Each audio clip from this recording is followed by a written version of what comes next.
Junior panchayat కార్యదర్శులు సమ్మె విరమించుకొని విధుల్లోకి చేరాలని రాష్ట్ర ప్రభుత్వం డెడ్ లైన్ విధించినప్పటికీ జూనియర్ పంచాయతీ కార్యదర్శులు నిరసన చేపడుతూనే ఉన్నారు. తక్షణమే ఉద్యోగ భద్రత కల్పించాలని డిమాండ్ చేశారు.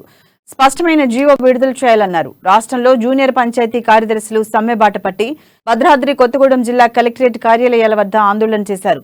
జిల్లాలో సమ్మె బాట పట్టిన జూనియర్ పంచాయతీ కార్యదర్శులు మాత్రం తమకు స్పష్టమైన జీవో విడుదల చేయాలని డిమాండ్ చేశారు.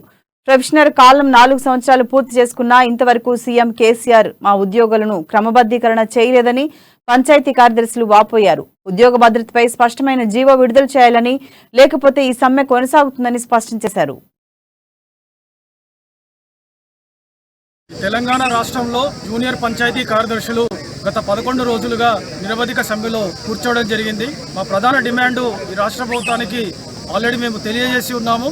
2019లో మమ్మల్ని నియామకం చేపట్టి 3 సంవత్సరాలకు రెగ్యులర్ చేస్తారని చెప్పి దాన్ని 4 సంవత్సరాలకు పొడిగించి ఆ 4 సంవత్సరాల కాలం కూడా గడుస్తున్నా ఇంతవరకు స్పష్టమైన హామీ ప్రభుత్వం నుంచి రాకపోవడంతో మేము తీవ్ర ఆవేదనతో ఆందోళనతో ఎట్లాంటి భద్రత లేని ఉద్యోగాలు మేము చేయమని కరాఖండిగా నిర్ణయించుకున్న తర్వాతనే ఈ సమ్మె కార్యాచరణలో భాగస్వాములం అవ్వడం జరిగింది.